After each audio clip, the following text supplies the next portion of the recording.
I spent the past 2 months in Sea of Thieves becoming a pirate legend, something I haven't done since first getting into the game in 2019. Becoming a pirate legend is often thought of as the tutorial, a true test of any pirate's ability to withstand and thrive in the Sea of Thieves. I'm by no means new to the Sea of Thieves, however, what made this particular path to pirate legend different was that I would be becoming pirate legend by cooking for other pirates.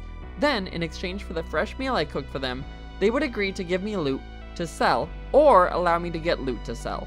And while this video is technically the penultimate video in the series, I'm going to break format. I'll be showcasing videos and clips from my fantastic stories and various encounters while I rant, but I wanted to focus less so on the different stories in this video, and instead I wanted to take a moment to really highlight one glaring issue with the current state of Sea of Thieves that arose while I was aiming to get pirate legend by cooking for other pirates. A problem that I feel has gotten so bad, I genuinely considered walking away from my favorite game of all time forever. I've been looking forward to putting this video together for a long time, because I feel right now Sea of Thieves is in a weird transitional stage. Many longtime sailors are transitioning away from the seas, or being hypercritical of the same issues that have plagued Sea of Thieves for years now. Cheaters, bugs, server issues. While these issues are frustrating and the definition of unfun when encountered in a way that makes the seas unplayable, none of these things truly impact the heart of the Sea of Thieves in the same way my main problem with the game in its current state does. Also, full disclaimer, I wrote this script for the video long before the failed launch of Season 14. However, the sentiments I express in this video are rather unrelated to that separate situation. The heart of Sea of Thieves to me is the player interaction.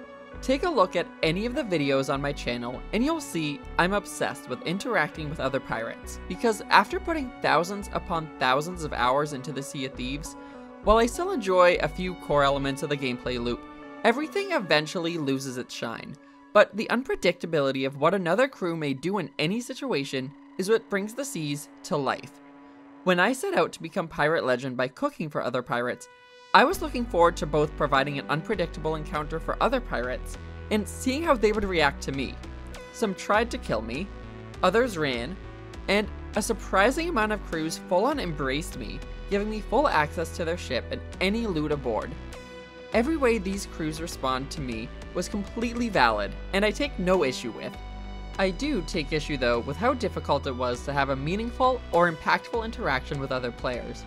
I'd spend a significant amount of times sailing in a circle on the seas, searching for player ships on the horizon, or scanning the map for any signs of life, and I have to say, because of how fluid the servers on the Sea of Thieves have become, the Sea of Thieves itself feel as dead and dull as ever. What do I mean when I say fluid servers?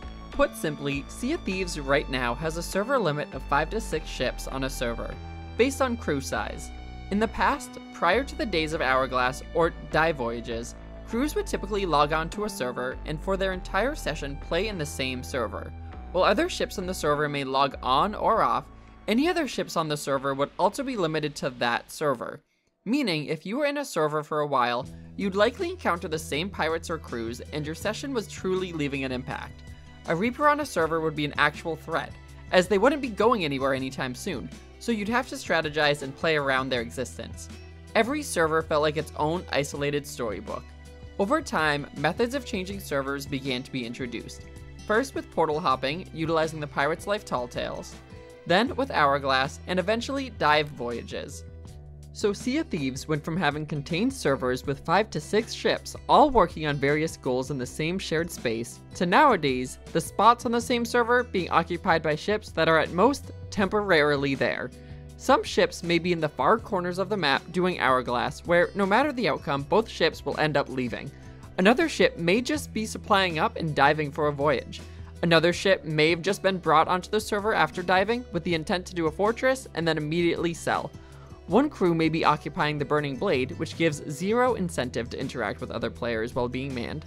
One ship could have a pirate who is AFK waiting for the rest of their crew to show up, but is just standing idle at an outpost. This is a modern, quote-unquote, active server, compared to what I previously described. And so, why does any of this matter? The increased fluidity of servers has greatly hurt the chances for genuine player interactions, and can, I believe, be reduced to 3 main problems affecting all players in Sea of Thieves. Problem number 1. The function of the dive mechanics leave ships having very little reason to interact with each other. With crews diving from one sea to the next, crews are less likely to have piles of loot on board. Sticking to your own devices is more beneficial of a strategy now than ever. Why bother trying to sink a ship you see on the horizon and risk losing what you have for what's likely not a lot of loot or nothing at all? Also, diving kills alliances, which I have strong feelings about since the alliance mechanic and how it used to play out in contained servers was nothing short of genius game design. Problem number 2. Something has to be done about AFK ships. In a game where the threat of another player could be around any corner, the threat seems far less daunting when the majority of ships you see on the horizon are ships parked at an outpost with pirates who are not even present, like at all. Ships need to be disappearing as soon as pirates are off the servers. I approached countless ships while working towards Pirate Legend where there was just no one, or they were there but preparing to dive or do an Hourglass. Speaking of Hourglass, problem number 3. Hourglass needs to get off the seas. These ships partaking in Hourglass are taking up so many spots in a regular server when frankly they add nothing to the server itself. Either they're taking up a spot on servers when they're just supplying up before diving, or they're taking up 2 slots in a server while in the active fight, only for neither ship to stick around unless they're just going to the nearest outpost to sell. In this adventure, I third-partied a couple of Hourglass fights, and unsurprisingly, the ships I helped win the Hourglass battle had no interest in sticking around on the server. It made for a fun interaction, but these Hourglass battles have no larger impact, positive or negative, on the crews they're sharing the server with. Oftentimes, if you try to engage with them after a fight, they'll just sail away until they're far enough away they can dive again. Because of these 3 reasons, grinding to Pirate Legend by cooking for other pirates was actually incredibly difficult. Finding a crew that was going to actually be aiming to get loot, that wasn't going to be leaving the server the first chance they had, was hard. I formed a number of alliances with crews after cooking for them that only turned into them instantly diving and the alliance getting disbanded. That's why on a community weekend, likely due to the increased rewards, I was happy to find other crews actually sticking around to grind on servers for a while, with many of them giving me full freedom to get and sell as much loot as I wanted to in exchange for the meat I provided them, so long as it benefited the alliance. This let me play and grind without any limitations for the first time in a while. The PvE, especially the elements newer to me, like the skeleton camps and fighting the burning blade, proved to be pretty enjoyable, but I was really able to do most of it unbothered by every other ship in the server, and to be honest, my rationale in that is that my alliance and I were probably the only ships consistently on the server.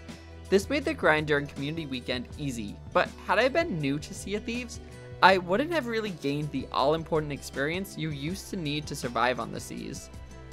Another smaller thing impacting player interactions that I felt I had to mention here is the communication options at the moment.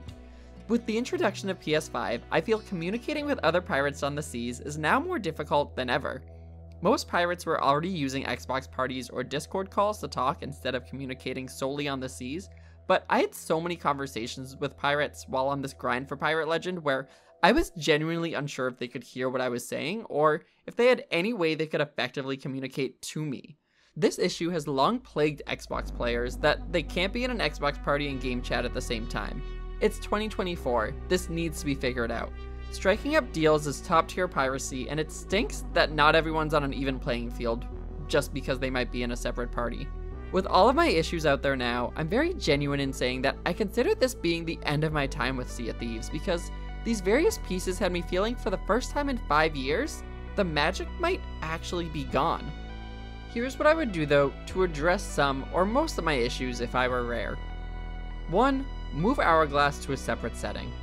2. Allow pirates to select and sail voyages straight from the startup menu so they're being launched into their voyage in specific server right away, rather than being placed in a server only to supply up and immediately leave it. And 3. Create an incentive for stacking loot or staying on the same server for a longer period of time.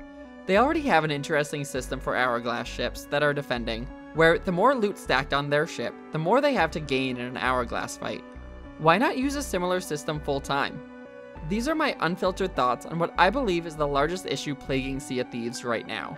Sea of Thieves is all about making stories, and you the pirate get to play a key role in every other pirate's story.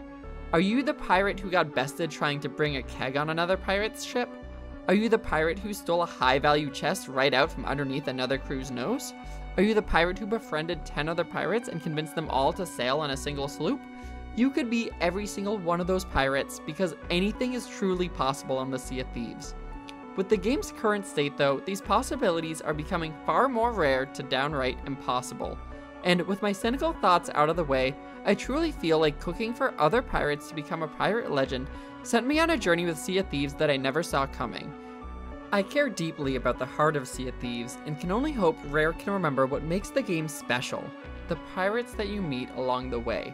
And it was because of these pirates who helped me so much that I was now just a few levels away in Gold Hoarder and Order of Souls to becoming a pirate legend. I had made it through the hard part, and now it was time to push ahead one last time and become a legend.